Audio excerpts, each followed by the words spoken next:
இது ஒரு CBN தயாரிப்பு. நீங்கள் பார்த்துக் கொண்டிருப்பது ஒரு புதிய வாழ்க்கை நிகழ்ச்சி.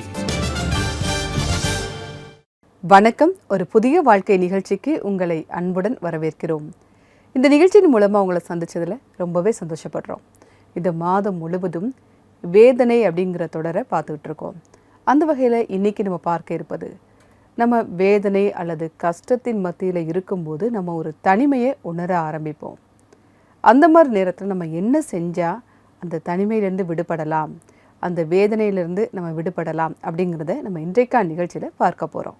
நீங்கள் ஒரு வலி வேதனையை அனுபவிச்சுட்டு இருக்கும்போது உங்களை சுற்றி எவ்வளோ பேர் இருந்தாலும் அவங்களால அந்த வலியை உணர முடியாது. உங்களுக்கு ஆறுதல் சொல்லுவாங்க, தைரியம் சொல்லுவாங்க, எல்லாமே செய்வாங்க. ஆனால் அந்த வேதனையை அவங்களால உணர முடியாது. எவ்வளோ வலி வேதனையோ உங்களால் தான் உணர முடியும். அதனாலேயே நீங்கள் தனிமைப்படுத்தப்பட்ட மாதிரி நீங்கள் உணர ஆரம்பிப்பீங்க.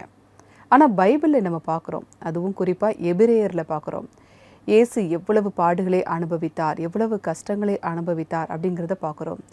அதனால் நீங்கள் கஷ்டப்படும் போது உங்களுடைய தனிமை உணர்வை அவரால் உணர முடியும். இதை பற்றி இன்னும் நம்ம நல்லா தெரிஞ்சுக்க ஜமுனா சுபேடி அவங்கள நம்ம சந்திக்க போகிறோம். இவங்க நிறைய சவால்களை சந்திச்சிருக்காங்க. இவங்களுடைய கணவருடைய உடல்நிலை சரியில்லாமல் போகும்போது இவங்களுக்குள்ள ஒரு பயம் வர ஆரம்பிச்சிட்டு, ஆனால் அதுக்கப்புறம் என்ன ஆச்சுது அப்படின்னு அவங்க சொல்கிறாங்க. வாங்க பார்க்கலாம். எனக்கு 16 வயசு இருக்கும்போது திருமணம் ஆணுச்சு. கொஞ்ச காலம் கழிச்சு என்னுடைய மூத்த மக பிறந்தா. என்னோட 2வது மக வயித்துல இருக்கும்போது என்னோட கணவர் எப்பவுமே ராத்திரி நேரத்துல தன்னை யாரோ தாக்குறதா என்கிட்ட அடிக்கடி சொல்லுவாரு. அதுக்கப்புறம் அவர் மயக்கமாயிடுவாரு. எப்போதும் என்னோட மடியில தலை வச்சு அழுதுகிட்டே இருப்பாரு. ஏன்னா அவர் என்ன ரொம்ப நேசிச்சு கல்யாணம் பண்ணிக்கிட்டாரு. அவர் என்கிட்ட, நான் உன்னை ரொம்ப தொந்தரவு பண்றேன், ஒரு நாள் நீ விதவை ஆகிடுவேன்னு சொல்லிக்கிட்டே இருப்பார். ஒருவேளை நான் இறந்து போயிட்டேன்னா நீ உன்னோட அம்மா வீட்டுக்கு போகக்கூடாதுன்னு சொன்னாரு. எல்லா தேவைகளுக்கான விஷயத்தையும் அவர் ஏற்பாடு செஞ்சு வச்சிருந்தாரு. அந்த சமயத்துலலாம் எனக்கு வெள்ளை ஆடை அணிஞ்சிருக்கிற மாதிரி கனவு அடிக்கடி வரும். அதனால எனக்கு ரொம்ப பயமா இருக்கும். நான் விதவை ஆகிடுவேன்னு அழுதுகிட்டே இருப்பேன். என்னோட கணவர் இறந்து போயிட்டா நான் வெள்ளை ஆடை தானே அணியணும். அதுக்கு பிறகு எல்லாரும் என்ன பரிதாபமா பார்ப்பாங்களேங்கிற இந்த நினைப்பு தான் என்னை மன அழுத்தத்துக்கும் பயத்துக்கும் ஆளாக்குனுச்சு. அந்த நேரத்துலலாம் எனக்கு 20 வயசு கூட இருக்காது. எனக்கு இது ரொம்ப கடினமான சூழ்நிலையா இருந்துச்சு. என்னோட கணவரோட மோசமான நிலையை பார்த்து நான் என்னோட பிள்ளைகளை பத்தி ரொம்ப கவலைப்பட ஆரம்பிச்சேன். என்னோட பிள்ளைங்களுக்கு தந்தையோட பாசம் கிடைக்காம போயிடுமோன்னு நான் ரொம்ப பயந்துகிட்டு இருந்தேன். இதை நினைச்சு நான் ரொம்ப கவலையோட இருந்தேன். நான் அழ ஆரம்பிச்சேன். என்னுடைய கணவரை நான் இழந்துட்டேன்னா அதுக்கப்புறம் நான் என்ன செய்வேன்? என் பிள்ளைங்க அப்பா இல்லாம ரொம்ப கஷ்டப்படுவாங்களேன்னு நினைச்சு நான் மன நிம்மதி இல்லாம இருந்தேன். என்னோட கணவர் நிறைய மருந்து மாத்திரை எல்லாம் சாப்பிட்டாரு. நாங்க நிறைய பூஜைகள்லாம் கூட செஞ்சோம். அவரை குணப்படுத்துறதுக்கு முயற்சி எவ்வளவோ செஞ்சோம். ஆனா அதுக்கெல்லாம் எந்த பலனுமே ஏற்படல. ஒரு நாள் ராத்திரி நான் தூங்கிக்கிட்டு இருந்தப்போ எனக்கு ஒரு குரல் கேட்டுச்சு. அந்த குரல், நான் தான் இயேசு கிறிஸ்து, எனக்கு நீ ஊழியம் செய்யணும் அப்படின்னு கேட்டுச்சு. இந்த குரலை கேட்டதும் அந்த ராத்திரி நாங்க எல்லாருமே இயேசு கிட்ட ஜெபம் பண்ணோம். நீங்க உண்மையான தேவனா இருந்தா என்னோட கணவரை குணப்படுத்துங்க, அவரை காப்பாத்துங்க அப்படின்னு ஜெபம் பண்ணோம். அதுக்கப்புறம் அவரை மெல்ல மெல்ல குணமடைய ஆரம்பிச்சாரு. மரணத்தை ரொம்ப பக்கத்துல பாக்குறது எங்களுக்கு ரொம்ப கடினமான விஷயமா இருந்தது. ஆண்டவராகிய இயேசு கிறிஸ்துக்கு எங்க வாழ்க்கையை கொடுக்கணும்னு நாங்க எல்லாருமே முடிவு பண்ணிட்டோம். இந்த மோசமான சூழ்நிலையிலிருந்து நாங்க வெளியில வந்தோம். நான் ஆண்டவருக்கு நன்றி சொல்றேன். எனக்கு வாழ்க்கை தரக்கூடிய ஒரு தேவன் கிடைச்சிருக்காரு. என்னோட கடினமான சூழ்நிலையிலிருந்து வெளியில வந்து இப்ப நாங்க சந்தோஷமான சூழ்நிலையில இருக்கிறோம். நான் என்னோட கணவரை இழந்துடுவேன்னு நினைச்சேன். ஆனா 70 வருடங்களா நாங்க இப்ப ஒன்னா இருக்கிறோம். என்னோட வாழ்க்கையில நான் இப்ப ரொம்ப சந்தோஷமா இருக்கிறேன். எல்லா விஷயத்துக்காகவும் நான் தேவனுக்கு நன்றி சொல்லிக்கிட்டே இருக்கிறேன். நான் இப்போ தேவனுக்கு நன்றியோடு இருக்கிறேன். என்கிட்ட யாராவது இயேசுவை விட்டுடு, இல்லாட்டி உன்னை கொன்னுடுவேன்னு சொன்னா கூட நான் இயேசுவுக்காக சாகிறதுக்கு தயாரா இருக்கிறேன். நான் இயேசுவை விட மாட்டேன். ஏன்னு சொன்னா அவரை ஏத்துக்கலன்னா நான் என்னோட கணவரை எழுந்திருப்பேன். தேவன் என்னை காப்பாத்திட்டாரு. இயேசு கிறிஸ்து தாயின் வயித்துல நான் இருக்கும் போதே என்னை தேர்ந்தெடுத்துட்டாருன்னு நான் நினைக்கிறேன். அவர் எப்பவுமே எனக்கு எல்லா வலிமையும் தர்றாரு, சந்தோஷமான வாழ்க்கையை தர்றாரு. என்னை பொறுத்த வரைக்கும் இயேசு என்னை காப்பாத்திட்டாரு. நாங்க இப்ப ஒரு சர்ச்சில் ஊழியம் செஞ்சுட்டு இருக்கோம். என்னோட கணவர் போதகரா இருக்காரு. நான் அவருக்கு உதவி செஞ்சுக்கிட்டு இருக்கேன். எங்களோட வீட்டுல எல்லாருமே நாங்க ஒன்னா இணைஞ்சு ஜெபம் பண்றோம். யாரெல்லாம் வேதனையோடு இருந்துகிட்டு இருக்காங்களோ அவங்களுக்கெல்லாம் நாங்க உதவி செய்ய விரும்புறோம். அவங்களோட வாழ்க்கையில அவங்களுக்கு ஜெபமும் இயேசுவும் தேவைங்கிறத நாங்க எல்லார்கிட்டே சொல்றோம். நிறைய பேர் வேதனையோடு இருந்துகிட்டு இருக்காங்க. அவங்களோட இதயத்துல வேதனை பாரமா அழுத்திட்டு இருக்குது. உதவி இல்லாம தவிக்கிறாங்க. நாங்க அவங்களுக்கெல்லாம் உதவி செய்யணும்னு நினைக்கிறோம். எல்லா மகிமையும் இயேசுக்கே. நன்றி ஜமுனா ஸ்வேதி, உங்களுடைய சாட்சிக்காக மிக்க நன்றி. உங்களுடைய கடினமான நேரத்தில் நீங்கள் ஆண்டவரை நோக்கி பார்த்துருக்கீங்க. அது மட்டும் இல்லை, உங்களுடைய தனிமையான நேரத்தில் நீங்கள் ஜெபிக்க ஆரம்பிச்சிருக்கீங்க. அந்த ஜெபம் உங்களுக்கு எந்த அளவுக்கு உதவி செஞ்சுது, எந்த அளவுக்கு நீங்கள் இப்போ ஆசீர்வாதமாக இருக்கீங்க அப்படிங்கிறத எங்களால் பார்க்க முடியுது. தேவன் உங்களை ஆசீர்வதிப்பாராக. பார்த்தீங்களா, ஜமுனாவுடைய வாழ்க்கையில் ஜெபம் எந்த அளவுக்கு உதவி செஞ்சுருக்கு அப்படிங்கிறத நம்மளால் பார்க்க முடியுது. தேவன் அவங்களுடைய வாழ்க்கையில் எந்த அளவுக்கு உதவி செஞ்சுருக்கார், அதே தேவன் இன்று உங்களுக்கு உதவி செய்ய வல்லவராக இருக்கிறார். வலி வேதனை சமயத்தில் நம்ம தனிமையாக இருக்கோமா, அந்த நேரத்தை நம்ம ஜெபிக்க ஆரம்பிக்கணும். ஜெபம் மட்டுமே அந்த நிலைமையை மாற்றும். ஒரு குழந்தை அழுதுகிட்டே இருக்குது அப்படின்னா அதில் சுற்றி இருக்கவங்க எல்லாருமே அந்த குழந்தைய அழுகையை நிப்பாட்டுறதுக்கு என்னென்ன உண்டோ எல்லாம் செய்வோம். ஆனால் அது அழுகையை நிறுத்தவே செய்யாது. அதோட அம்மா கிட்ட வரும்போது மட்டும்தான் அந்த குழந்தை அந்த அழுகையை நிப்பாட்டும், அமைதியாக இருக்கும். குழந்தைக்கு என்ன வழி இருக்குங்கிறத அந்த குழந்தையோட அம்மாவால் தான் உணர முடியும். நாமும் கூட அப்படி தான். நமக்கு ஆறுதல் சொல்ல நிறைய பேர் இருப்பாங்க, தைரியம் சொல்ல நிறைய பேர் இருப்பாங்க. ஆனால் நாம் தேடும் அந்த சமாதானம் தேவனிடத்தில் மட்டுமே உண்டு. தேவனிடத்தில் மட்டுமே அந்த அமைதியை நம்மால் பெற முடியும். இங்கே உங்களை சுற்றி எவ்வளோ பேர் இருக்காங்க, ஆனாலும் நீங்கள் தனிமையை உணர்ந்தீங்க அப்படின்னா அந்த நிலையை போக்க தேவனால் மட்டுமே முடியும். பைபிள்லேருந்து அந்த வசனத்தை நான் உங்களுக்காக வாசிக்கிறேன். எபிரெயர் 4ஆம் அதிகாரம் 15-16 வசனங்கள். நம்முடைய பலவீனங்களை குறித்து பரிதபிக்க கூடாத பிரதான ஆசாரியர் நமக்கு இராமல் எல்லா விதத்திலும் நம்மை போல சோதிக்கப்பட்டும் பாவம் இல்லாதவராய் இருக்கிற பிரதான ஆசாரியரே நமக்கு இருக்கிறார். ஆதலால் நாம் இரக்கத்தை பெறவும் ஏற்ற சமயத்தில் சகாயம் செய்யும் கிருபையை அடையவும் தைரியமாய் கிருபாசன தண்டையிலே சேரக்கடவோம். நீங்கள் தேடக்கூடிய ஆறுதல் இயேசு கிறிஸ்துவிடம் மட்டுமே உண்டு. நம்ம இப்போ வாசித்த வசனங்களில் பார்த்தோம். ஆண்டவராகிய இயேசு கிறிஸ்து எல்லா பாடுகளையும் அனுபவித்திருக்கிறார். அதனால் நீங்கள் படக்கூடிய துன்பங்கள் அவரால் உணர்ந்து கொள்ள முடியும். நீங்கள் தேடக்கூடிய ஆறுதல் அவரிடம் மட்டுமே உண்டு. அதை சரிப்படுத்த அவரால் மட்டுமே கூடும். யாருமே என் நிலைமையை புரிஞ்சிக்க மாட்டுக்காங்களே, யார் எனக்கு உதவி செய்வா, இந்த தனிமை எப்படி என்னை விட்டு போகும், ஒரு நோயினால் கஷ்டப்படுறீங்க, ஏதோ ஒரு வேதனை உங்களை தனிமைப்படுத்துதா, ஆண்டவராகிய இயேசு கிறிஸ்துவால் மட்டுமே அதை மாற்ற முடியும். அப்படி தனிமையாக இருக்கக்கூடிய நேரத்தில் நீங்கள் 2 முக்கியமான காரியங்களை செய்யணும். ஒன்று, நீங்கள் ஜெபிக்க ஆரம்பிக்கணும். இன்னொன்று, பைபிள் வசனங்களை படிக்க ஆரம்பிக்கணும். அதுவும் குறிப்பாக காலை நேரங்களில் அந்த பைபிள் வசனங்கள் படிப்பது உங்களுடைய வாழ்க்கையில் அது பெரிய மாற்றத்தை கொண்டு வரும்.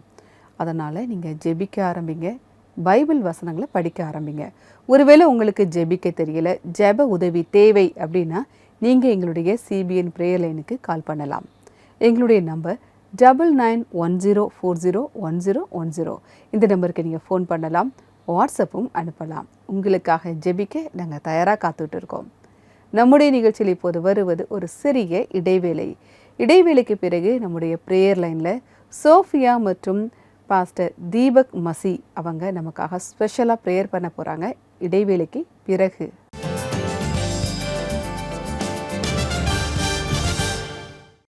நண்பர்களே, நீங்க உங்களோட குடும்ப உறவின் மூலமா மிகவும் அதிகப்படியான மன உளைச்சல்லையும் அதிக கவலையிலையும் இருக்கீங்களா?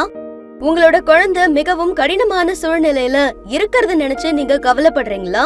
நவம்பர் 16 மற்றும் 26ஆம் தேதி CBN இந்தியா யூடியூப் சேனல்ல லைவ் வராங்க. நீங்க உங்க குழந்தைகளோட இந்த நேரடி ஜெபத்துல கலந்துக்கிட்டு உங்க ஜெபத்துக்கான பதில பெற்றுக்கொள்ளுங்கள்.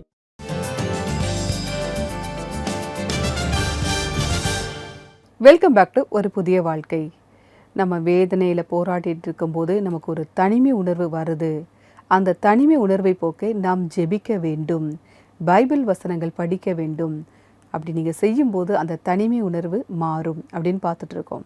அது மட்டும் இல்லை, உங்களுடைய வேதனையை முழுவதுமாக உணர்ந்து கொள்ளக்கூடியவர் ஆண்டவராக இயேசு கிறிஸ்து. ஏன்னா அவர் நிறைய பாடுகளை அனுபவித்திருக்கிறார். அதனால் நிச்சயமாக அதை உணர்ந்து கொண்டு அதிலிருந்து வெளியில் கொண்டு வர அவரால் மட்டுமே முடியும். சுகத்தை அவரால் மட்டுமே தர முடியும். விடுதலை தருகிறவர் அப்படிங்கிறத பார்த்துட்ருக்கோம். இப்போ நம்முடைய ப்ரேயர் லைனில் சோஃபியா மற்றும் லக்னோவில் இருக்கக்கூடிய தி சர்ச் ஆஃப் காடுடைய பாஸ்டர் தீபக் மசி அவங்க நம்ம கூட இருக்காங்க. இவங்க 2 பேரும் சேர்ந்து நமக்காக விசேஷமாக, அதுவும் தனிமையில் இருக்கவங்களுக்காக ஜெபிக்க போகிறாங்க. வாங்க நாமும் சேர்ந்து ஜெபிப்போம். வணக்கம் நண்பர்களே, ஆல் இந்தியா பிரேயர் லைனுக்கு உங்க எல்லாரையும் வரவேற்கிறேன். ஒன்னா இணைஞ்சு பிரேயர் பண்றதால நிறைய ஆசீர்வாதம் கிடைக்கும். இன்னைக்கு நம்ம கூட பிரேயர்ல தி சர்ச் ஆஃப் காடுடைய போதகர் பாஸ்டர் தீபக் மாசிக் அவர்கள் இணைஞ்சிருக்காரு. Welcome pastor. Thank you so much Sophia. உண்மைதான், நம்ம எல்லாரும் ஒன்றா சேர்ந்து ஜெபம் பண்ணும்போது நம்ம வாழ்க்கையில் இருக்கக்கூடிய நிறைய பிரச்சனைகளுக்கான தீர்வு கிடைக்கும். நம்ம வாழ்க்கையில் பலவிதமான பிரச்சனைகள் வரத்தான் செய்யும். நாம் கூட்டத்தில் தான் இருப்போம், ஆனாலும் தனிமையாக இருக்கிற மாதிரி ஒரு ஃபீலிங் இருந்துக்கிட்டே இருக்கும். அதுக்கு நிறைய காரணங்கள் இருக்கு. அதாவது மனுஷன் தன்னுடைய வாழ்க்கையில் பல தடவை தோல்வியை சந்திக்கிறதுனால தான் ஒரு லாயக்கில்லாத மனுஷன்னு நினைச்சுக்கிறதுனால அந்த தனிமை உணர்வு ஏற்படும். அது மட்டும் இல்லாம மற்றவங்களால கூட அந்த தனிமை உணர்வு ஏற்படும். சரியா சொன்னீங்க பாஸ்டர். அது கிட்டத்தட்ட ஒரு புதகுழி மாதிரி இருக்கும். அது நம்மள கீழே இழுத்துட்டு போயிடும். அதாவது தனிமையோட ஆழத்திற்கும் அப்புறம் மனசோட இருளுக்கும் கொண்டு போகும். இப்படிப்பட்ட நேரத்துல நம்ம என்ன செய்யணும்னு பைபிள்ல இருந்து சில வசனங்களை எங்களுக்காக நீங்க சொல்லுங்க. நாம தாவீதினுடைய வாழ்க்கையை பார்க்கும்போது அவர் வாழ்க்கையில ஒரு கட்டத்துல தனிமையை உணர்றாரு. சங்கீதம் 142 எழுதப்பட்டிருக்கு. அதாவது வசனம் 4-6 வரை. அதுல நான் வலது பக்கம் பார்க்கும்போது யாருமே எனக்கு தெரியல, அவருக்கு யாரும் தென்படலைங்கிறத அவர் சொல்றார். நான் தேவன்கிட்ட போன போது தேவன் எனக்கு அடைக்கலம் கொடுத்தார் அப்படின்னு சொல்றார். அவர் தேவனுடைய உதவியை பெற்றார். அவர் தேவனுடைய உதவியின் மூலமா தன்னுடைய தனிமை உணர்விலிருந்து மீண்டு வந்தார். பைபிள் நமக்கு என்ன கற்றுத்தருதுன்னா, கர்த்தர் என்னுடைய மேய்ப்பராக இருக்கிறார் அப்படின்னு சங்கீதம் 23 எழுதப்பட்டிருக்கு. அதனால நமக்கு குறைவு ஒண்ணு ஏற்படாது. நம்முடைய குறைவுகளை ஆண்டவர் நிச்சயம் தீர்த்து வைப்பார். எங்களுக்கு உத்வேகம் கொடுத்ததுக்கு நன்றி பாஸ்டர். நாம இப்போ ஒன்னா சேர்ந்து நேயர்களுக்காக ஜெபம் பண்ணலாம். நிச்சயமா சோபியா, நாம அவங்களுக்காக ஜெபம் செய்வோம். நிறைய பேர் பிரச்சனைகளோட போராடிக்கிட்டு இருக்காங்க. அவங்களுக்காக நாம ஜெபம் செய்வோம்.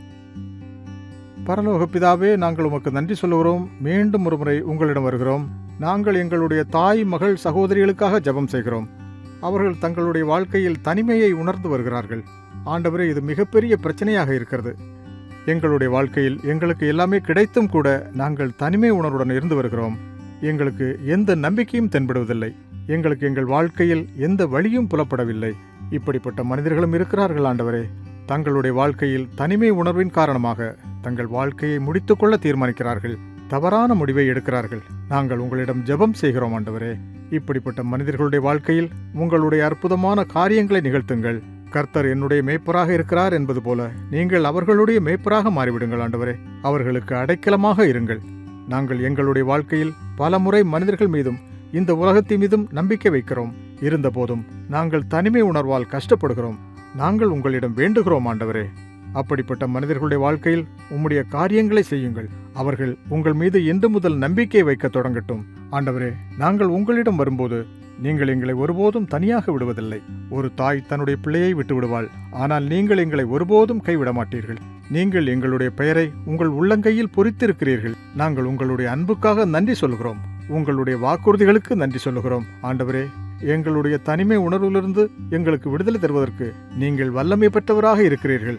எங்களுடைய வாழ்க்கையில் வெற்றியை தருவதற்கும் நீங்கள் வல்லமை உள்ளவராக இருக்கிறீர்கள். எங்களுடைய வாழ்க்கையை அற்புதமான முறையில் மாற்றக்கூடிய சக்தி படைத்தவராக இருக்கிறீர்கள் ஆண்டவரே. நாங்கள் உங்களிடம் வேண்டுகிறோம் ஆண்டவரே. எங்களுடைய சகோதர சகோதரிகளுடைய வாழ்க்கையில் அற்புதமான முறையில் உங்களுடைய காரியங்களை நிகழ்த்துங்கள். அவர்களுடைய வாழ்க்கை முழுவதுமாக மாறிவிட வேண்டும். அவர்களுடைய வாழ்க்கையில் எல்லாமே புதிதாக மாறிவிட வேண்டும் ஆண்டவரே. அவர்கள் இந்த இருளிலிருந்து வெளியே வந்துவிட வேண்டும். அவர்கள் பிரகாசத்திற்கு வந்துவிட வேண்டும். இயேசு கிறிஸ்துவின் நாமத்தில் ஜெபிக்கிறோம் பிதாவே, ஆமென். ஆமென். எங்க கூட பிரேயர் பண்ணதுக்கு தேங்க்ஸ் பாஸ்டர். நண்பர்களே, நீங்க எப்பவும் தனியா இருக்காதீங்க. எங்களோட ஆல் இந்தியா பிரேயர் டீம் எப்பவுமே உங்க கூட பிரேயர்ல இணைஞ்சிருப்பாங்க. நீங்க இன்னைக்கு இந்த நம்பர்ல கால் பண்ணுங்க. 9910401010. ஜெபத்தின் மூலம் நிம்மதியை பெறுங்க. திரும்பவும் அடுத்த வெள்ளிக்கிழமை சந்திக்கலாம். எல்லா விஷயத்திலையும் உங்க மேலதான் குற்றம் சுமத்துறாங்க அப்படின்னா அதுக்கான தீர்வு நாம ஜெபத்தின் மூலம் பெறலாம். மீண்டும் சந்திக்கும் வரை எங்களோட ஒரு புதிய வாழ்வின் நிகழ்ச்சியை தொடர்ந்து நீங்க பார்த்துக்கிட்டே இருங்க. Till then, bye and take care. ஆண்டவர் உங்களோடு இருப்பாராக. God bless you. நன்றி பாஸ்டர் தீபக் மசி மற்றும் சோஃபியா, நீங்கள் எங்களுக்காக விசேஷமாக ஜெபம் செஞ்சீங்க. மிக்க நன்றி. தேவன் உங்களை ஆசீர்வதிப்பாராக.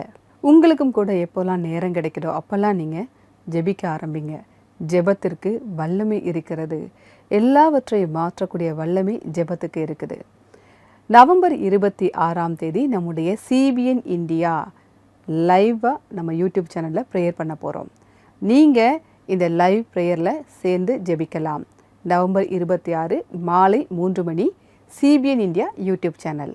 உங்களுக்கு ஜெப குறிப்புகள் இருந்தாலும் நீங்கள் தெரியப்படுத்தலாம். எங்களோடு இணைந்து நீங்கள் ஜெபிக்கலாம். நம்முடைய நிகழ்ச்சியில் இப்போது வருவது ஒரு சிறிய இடைவேளை. இடைவேளைக்கு பிறகு பார்க்கலாம்.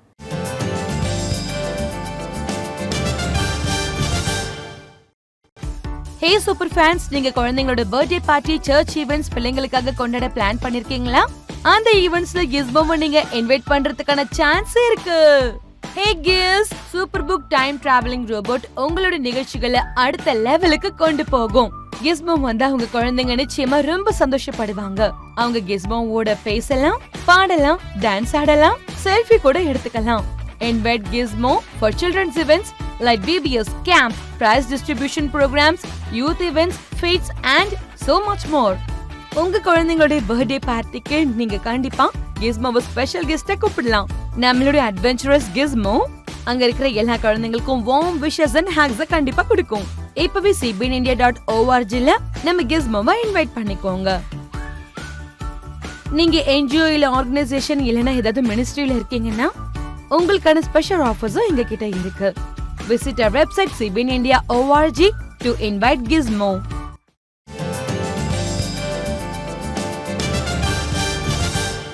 வெல்கம் பேக் டு ஒரு புதிய வாழ்க்கை. நம்முடைய வேதனையான நேரத்தில் நம்ம தனிமையை உணர ஆரம்பிக்கும் போது ஆண்டவராகிய இயேசு கிறிஸ்து அதை உணர்ந்திருக்கிறார். இங்கே படும் கஷ்டத்தை அவரால் உணர முடியும், அதிலிருந்து அவரால் விடுதலை தர முடியும் அப்படிங்கிறத பார்க்குறோம். அந்த மாதிரி நேரத்தில் நம்ம தொடர்ந்து ஜெபிக்கணும், பைபிள் வாசிக்கணும் அப்படிங்கிறத பார்த்துட்டு இருக்கோம். நம்முடைய நிகழ்ச்சியில் இப்போது நம்ம நன்றி வெள்ளியை பகுதியை பார்க்க இருக்கோம். இதில் நீங்கள் அனுப்பி இருக்கக்கூடிய நன்றி சொல்லக்கூடிய மெசேஜஸ் எல்லாமே நான் படிக்க போகிறேன். வாங்க பார்க்கலாம்.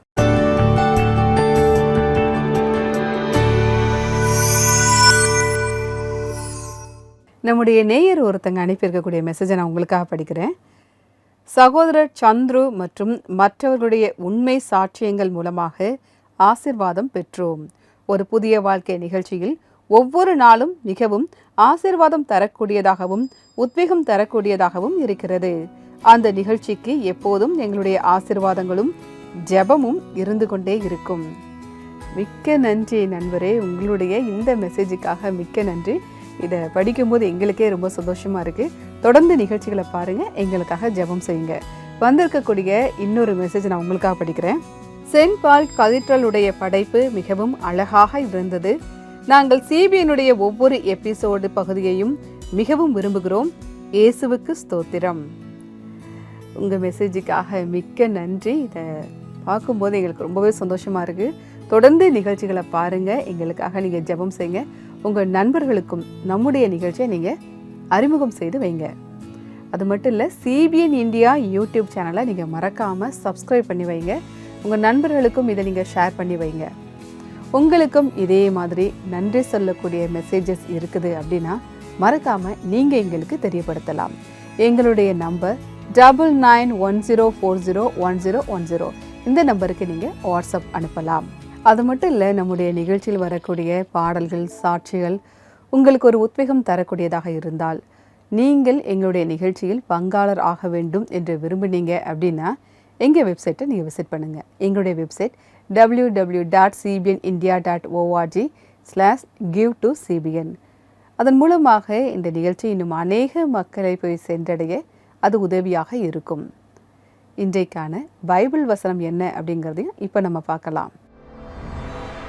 என் மாமிசமும் என் இருதயமும் மாண்டு போகிறது, தேவன் என்றென்றைக்கும் என் இருதயத்தின் கண்மலையும் என் பங்குமாயிருக்கிறார். சங்கீதம் 73:26. இந்த வசனம் எந்த அளவுக்கு ஒரு உண்மையை சொல்லுதுன்னு பாருங்க. நம்முடைய வாழ்க்கை ஒரு நொடி பொழுது வாழ்க்கை தான். ஆனால் தேவனுடைய வல்லமை அளவிட முடியாதது. அதுதான் இந்த வசனம் ரொம்ப அழகாக சொல்லுது. அதனால் எப்போவுமே நம்ம தேவனை சார்ந்து இருக்க வேண்டும். தேவனுடைய வல்லமையை சார்ந்து இருக்கும்போது நம்ம எப்போவுமே சந்தோஷமாக இருக்கலாம். அதுதான் இந்த வசனம் நமக்கு கற்றுக் கொடுக்குது. இன்றைக்கான பைபிள் வசனத்தை நம்ம பார்த்துட்டோம். இப்போ நம்முடைய நிகழ்ச்சியில் வருவது ஒரு இனிமையான ஆராதனை பாடல்.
இந்த பாடலை பாடிய குழுவினருக்கு எங்களுடைய நன்றி.